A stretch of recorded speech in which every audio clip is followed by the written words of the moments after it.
Nous sommes toujours au chapitre 16, nous avons commencé à lire au verset 11, mais nous allons, voilà, on continue, verset 14. Il y avait là une femme craignant Dieu du nom de Lydie, marchande de pourpre de la ville de Thyatire. Elle écoutait et le Seigneur lui ouvrit le cœur pour qu'elle s'attache à ce que disait Paul. Le verset 15, lorsqu'elle eut été baptisée avec sa famille, elle nous invita en disant, « Si vous me jugez fidèle au Seigneur, entrez dans ma maison et demeurez-y. » Et elle nous pressa très instamment. Le verset 16, « Comme nous allions au lieu de prière, une servante qui avait un esprit de python, et qui par ses divinations procurait un grand profit à ses maîtres, vint à notre rencontre. » À la rencontre de qui? De Paul avec son équipe. Elle se mit à nous suivre, Paul et nous, et crier, « Ces hommes sont les serviteurs du Dieu très haut, et ils vous annoncent la voie du salut. » Verset 18, elle fit cela pendant plusieurs jours. Paul, excédé, se retourna et dit à l'esprit, « Je t'ordonne au nom de Jésus-Christ de sortir d'elle. » Et il sortit à l'heure même. L'esprit sortit à l'heure même. Le verset 19, les maîtres de la servante qui voyaient disparaître l'espoir de leur profit saisirent Paul et Silas et les traînèrent sur la place publique vers les magistrats. Verset 20, ils les emmenèrent aux prêteurs et dirent, ces hommes troublent notre ville. En quoi ils troublent notre ville? Simplement parce qu'ils ont arrêté leur profit qui venait d'une activité spirituelle. Ce sont des Juifs qui proclament des coutumes, le verset 21, des coutumes qui ne nous est permis ni de recevoir ni de pratiquer à nous qui sommes Romains. Verset 22, la foule se souleva aussi contre eux et les prêteurs, après avoir fait arracher leurs vêtements, ordonnèrent de les battre des verges plutôt. On voit dans le Nouveau Testament et aussi dans la parole de Paul, dans ses écrits, dans 1 Corinthiens, dans 2 Corinthiens, Paul parle de ses souffrances, Paul parle des choses qu'il a vécues dans l'annonce de l'Évangile. Et parmi ces choses, on voit toute cette persécution qu'il a expérimentée à cause de l'Évangile. Alors, mon sujet ici de ma prédication, c'est assaut, mon titre, assaut contre l'esprit de Python. Assaut contre l'esprit de Python. Un assaut, c'est ça en français, hein? Un assaut. Un assaut, c'est une offensive. Un assaut, c'est une attaque, c'est aller, avancer vers l'ennemi. Et mon objectif ici, c'est de nous exhorter, de nous emmener à comprendre que l'ennemi combat contre chacun d'entre nous. Et d'autant plus encore que nous sommes dans cette saison de la prospérité spirituelle, nous nous élevons, nous prenons position par rapport à ce que Dieu nous a donné dans l'Évangile. Nous acceptons, nous positionnons par rapport à ce que l'Évangile dit. Alors ça, c'est vrai, nous allons rencontrer une sorte d'opposition. Mais le but de mon message aussi, c'est de nous emmener au fait, parce que dans mon observation en tant que pasteur, une fois en train de prier, j'ai eu l'impression que le Seigneur était en train de me parler. Je devais même parler, Barbara. Le Seigneur était en train de me parler, au fait de me présenter comme des difficultés que nous rencontrons, que certaines personnes rencontrent. Et du coup, sur ces difficultés, je cherchais la solution, je réfléchissais, je me posais la question, et je ne sais pas comment, mais en tout cas, sûrement c'était le Saint-Esprit, le mot « esprit de Python » est venu. L'esprit de Python, c'est quoi? C'est la question que vous allez tous me poser. L'esprit de Python, en se référant par rapport à ce texte, c'est un esprit de divination. L'esprit de Python, en se référant par rapport à ce texte, c'est un esprit de divination. Mais il n'est pas que ça. L'esprit de Python, c'est aussi un esprit qui, donc un démon, qui opère de la manière où il étouffe sa proie. Ok? Et donc, mon propos ici, c'est de nous présenter, en fait, ce type d'opération, non pas dans la direction de la divination, mais plutôt la direction de l'étouffement. Et le Seigneur était en train de m'enseigner que prie pour l'Église, prie pour les gens. Il y a certaines personnes dont la vie chrétienne est étouffée. Ou je dirais mise en garde, mise en garde ou préparée à faire attention de sorte que les gens ta vie chrétienne ne soit pas étouffée. Alors regardez un peu ce qui se passe ici. Regardez le verset 17, acte 16, verset 17. Elle se mit à suivre Paul et nous et crier, ces hommes sont les serviteurs du Dieu très haut et ils vous annoncent la voie du salut. Verset 18, elle fit cela pendant plusieurs jours. Paul, excédé, se retourna et dit à l'esprit, je t'ordonne au nom de Jésus-Christ, sors d'elle. Il est dit, Paul excédé. Donc, pour Paul, ça commençait à être trop. Ça dépassait. Il commençait à saturer. En fait, quand vous étudiez l'animal, le serpent python, la manière dont le serpent tue ce type de serpent, donc le python, la manière dont il tue sa proie, il tue sa proie à petit feu. La proie meurt à petit feu. Et comment est-ce qu'il procède? Il procède par l'étouffement. Si vous regardez, par exemple, par un autre type de serpent qui est un autre type de serpent qui... Un autre type de serpent, par exemple, le boa, je ne sais pas aussi, peut-être l'anaconda. Oui, Marie, sûrement, ce sont des serpents constricteurs.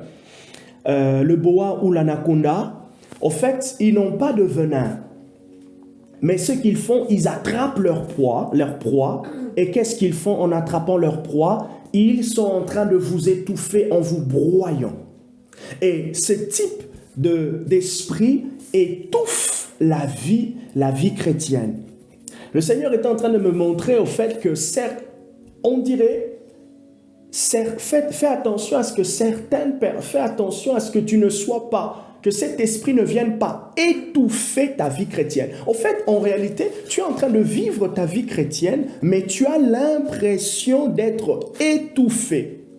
Et dans l'église locale, l'esprit de Python va chercher à étouffer la vie de l'église.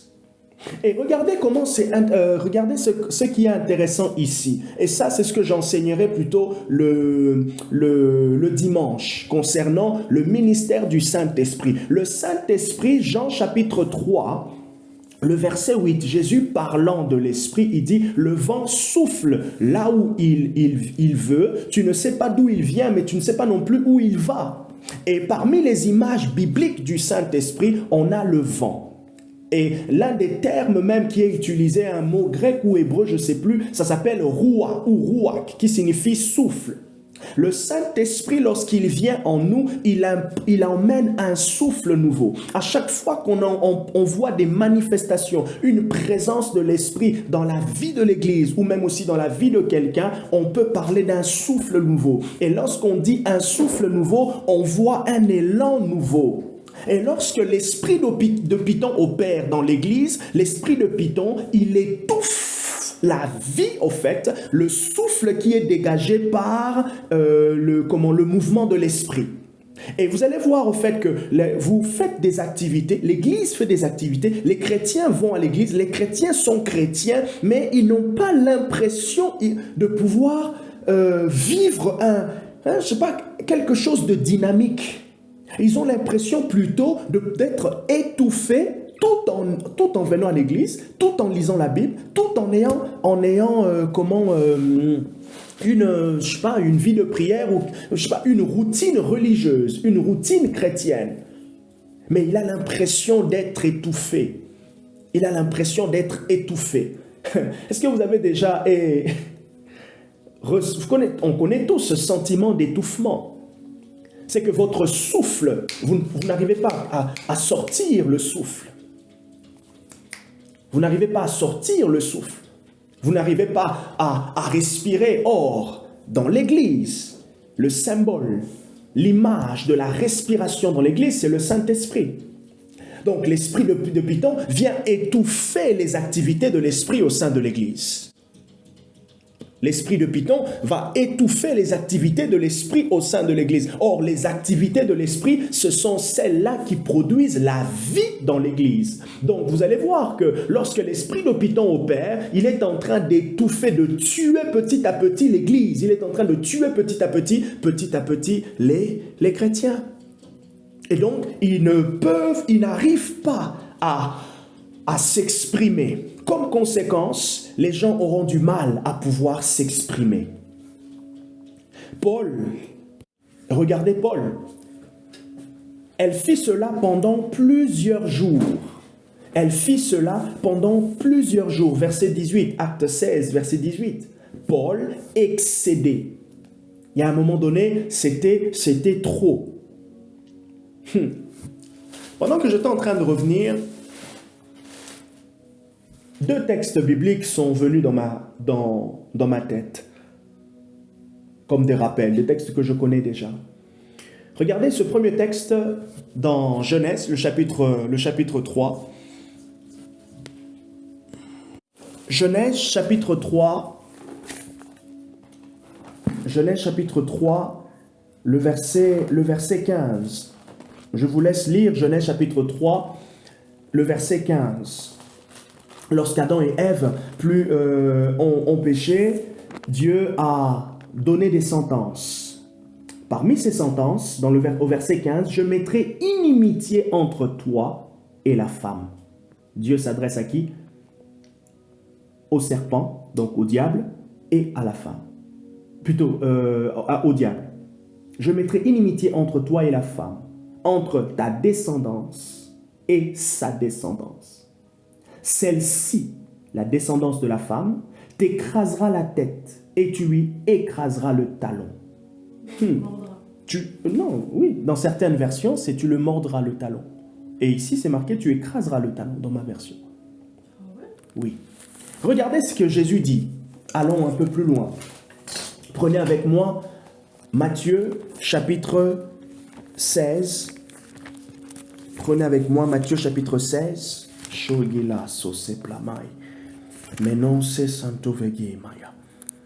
Matthieu chapitre 16, verset 18.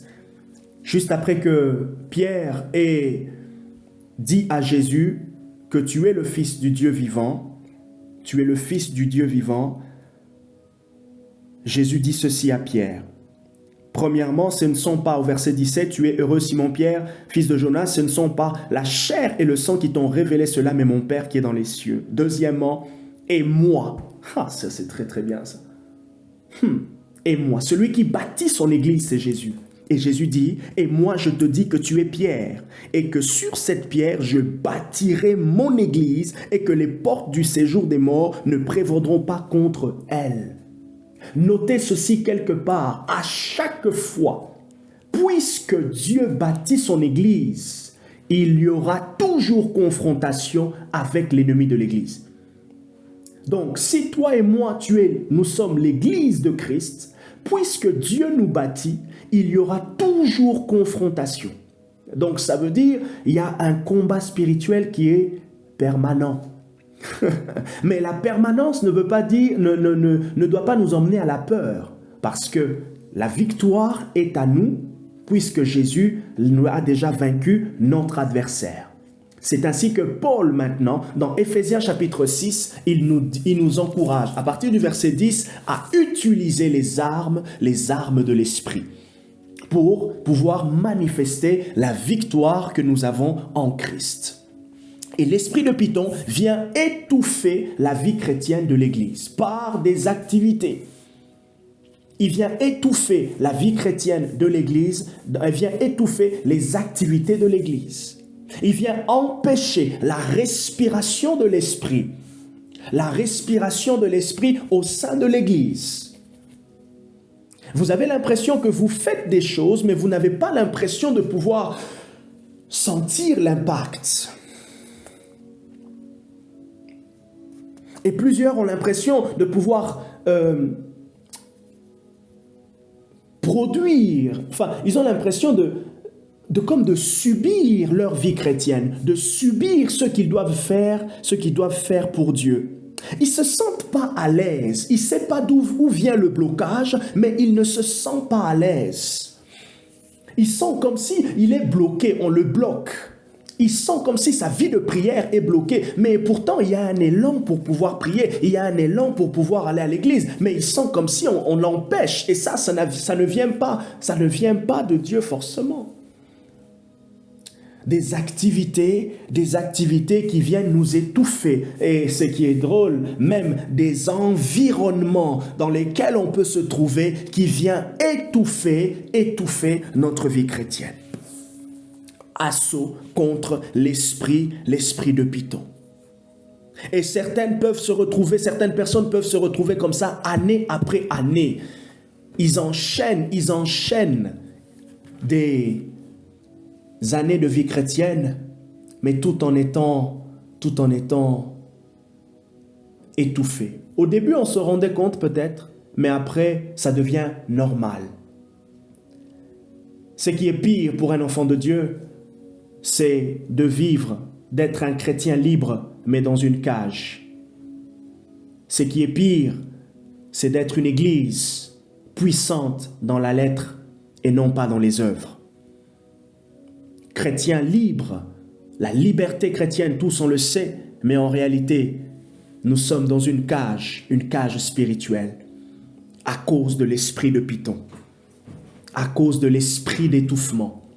Étouffé par la vie de tous les jours, étouffé par les problèmes, étouffé, dépassé. On n'arrive pas à s'en sortir. On essaye, mais on sent que non, ça nous dépasse. Ce soir, en cette semaine, et je suis sûr, en cette année, l'esprit de Python devra tomber.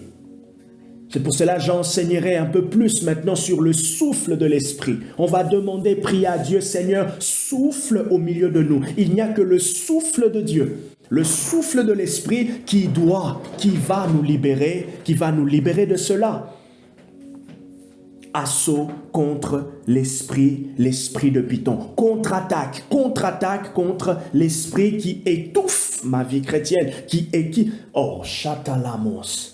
Je me sens étouffé. Et regardez, pour terminer, avant qu'on puisse aller pour prier encore, et peut-être vous avez des questions.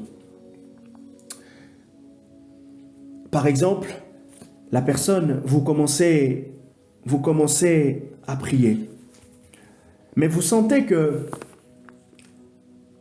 vous êtes limité. Vous savez que le souffle dans le sport, comment on dit, le cardio, voilà. Le cardio, ça se travaille. Souvent, j'aime prendre mon exemple, vu que je ne fais pas beaucoup de manière régulière le sport, j'ai un cardio limité. Très limité, oui. Barbara ajoute même très limité. Bon, vous comprenez. Bénédicte, que Dieu te... tu te moques de moi? Du coup, nous avons aussi un cardio spirituel qui peut être très limité. Pourquoi? Parce que des fois, on ne l'exerce pas. Mais aussi, on est en train de l'exercer, mais puisqu'on est en train d'être étouffé, au fait, notre cardio n'arrive pas à aller plus loin. Par exemple, on va être dans une atmosphère comme ça de prière, ou même toi-même, tu commences à prier, tu sens que 5 minutes après, tu as l'impression de pouvoir sortir, ou tu sens que tu es en train de pousser, mais comme si on dirait que tu pousses, mais il y a quelque chose qui te renvoie, qui te contre-attaque, tu pousses, tu n'arrives même pas à pousser dans la prière. à pousser. Demandez à Marie par rapport au chant, demandez à Bénédicte, même moi-même. Il y a des notes que je ne peux pas faire, je ne peux pas monter plus haut. Et tu pries, mais tu n'arrives pas à monter plus haut. L'Église fait des activités, mais l'Église n'arrive pas à percer plus haut. Pourquoi? Parce que l'ennemi cherche à étouffer. Et cette année, non, je refuse en ce mois de janvier que tu sois étouffé. Je refuse que les activités de l'Église soient étouffées de quelque manière que ce soit. Cet étouffement spirituel.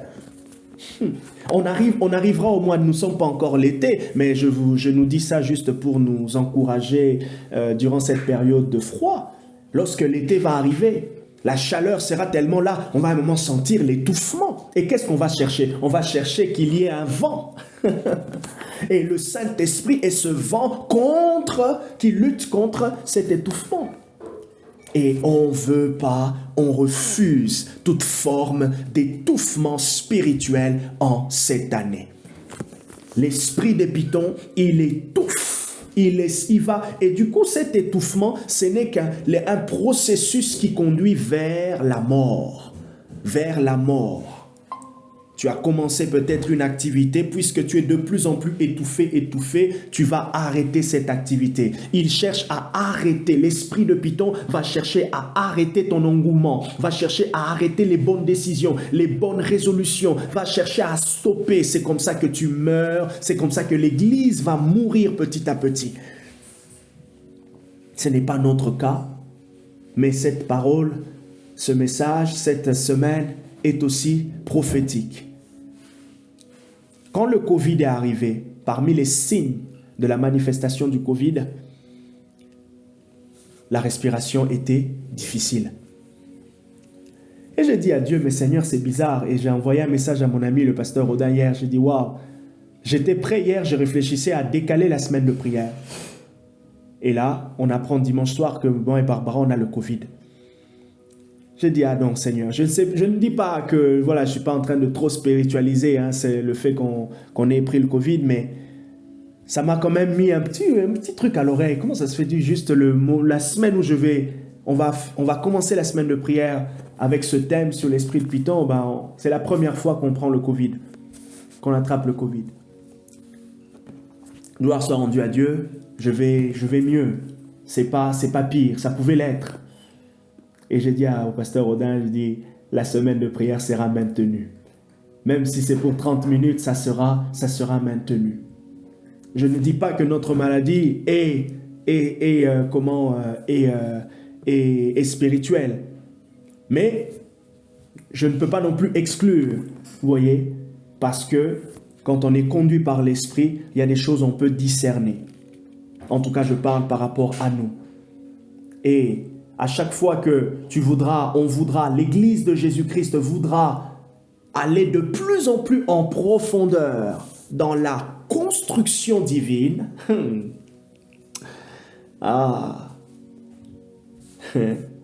je bâtirai mon Église et les portes des ténèbres. À chaque fois que l'Église de Jésus-Christ, à chaque fois, chaque étape, chaque enseignement, chaque temps de prière que WSM mettra en place parce que ces temps de prière contribuent à la construction, les portes des ténèbres se lèveront contre nous. Dans la santé, dans l'engagement, dans la motivation, nous serons affaiblis. Cet étouffement peut être caractérisé par une forme de paresse. Cet étouffement spirituel peut aussi être caractérisé par une forte distraction. Cet étouffement peut aussi être caractérisé par un manque d'envie, surtout quand on commence le temps de prière, surtout quand tu te présentes à l'église. Assaut contre l'esprit de Python. Cet esprit qui combat le souffle de Dieu, le souffle de l'esprit dans la vie de l'Église, mais dans la vie de chacun des membres de l'Église. à faire attention, à prévenir. Alors comme remède, la solution c'est de prier et de dire à Dieu, de se lever déjà contre cet esprit, refuser ses manifestations, refuser ses attaques, mais de désirer le souffle de Dieu, le vent impétueux qui emmène la vie. Et à chaque fois qu'il y a une vie nouvelle, une vie qui se développe, il y a un souffle nouveau. On le voit depuis la Genèse. Lorsque Dieu a créé, il a soufflé. À chaque fois que le Saint-Esprit fait quelque chose de nouveau, la Bible dit qu'il souffle. Lorsque la Pentecôte est arrivée, parmi le signe précurseur, il y avait bien sûr les langues, mais il est dit un vent impétueux a soufflé. Dans ta vie, dans ma vie, chaque chose que tu vas faire, l'élan que tu auras, signifie qu'il y a un souffle nouveau. Alors, ne permettons pas à l'engagement de l'Église cette année de pouvoir s'arrêter parce que le Saint-Esprit est en train d'insuffler quelque chose. Nous voulons appeler ce souffle, nous voulons désirer, nous voulons nous attendre, nous voulons faire grandir. S'il y a un souffle qui est là, on travaille le souffle par la dynamique. Comme je vous ai donné l'exemple dans le sport, tu travailles ton cardio en faisant les mêmes exercices, en les répétant plusieurs fois. Et après, tu augmentes un peu. Ah, je n'arrive pas à prier 3 minutes en langue, comme ça, sans dire un mot en français. Commence d'abord 1 minute, mets l'alarme. 1 minute, 1 minute 30. Le poumon dans la prière, tu ne l'as pas encore. Ce n'est pas grave, ça se travaille. Il y a des coachs spirituels. Le premier coach, c'est le Saint-Esprit. Le deuxième coach, c'est les leaders. Le pasteur peut t'encourager. Tu peux prier avec le pasteur pour augmenter ton poumon, ta force, ton endurance, ton cardio spirituel.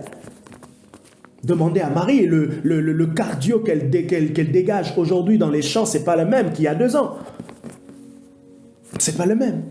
Pourquoi? Parce qu'on a travaillé déjà le souffle qu'on a. Mais maintenant, plus on travaille ce qu'on a, on devient de plus en plus endurant. La jomente bayaso, rimaga sosim prekima. Dans le nom de Jésus, je m'arrête là pour ce soir pour ouvrir à des questions.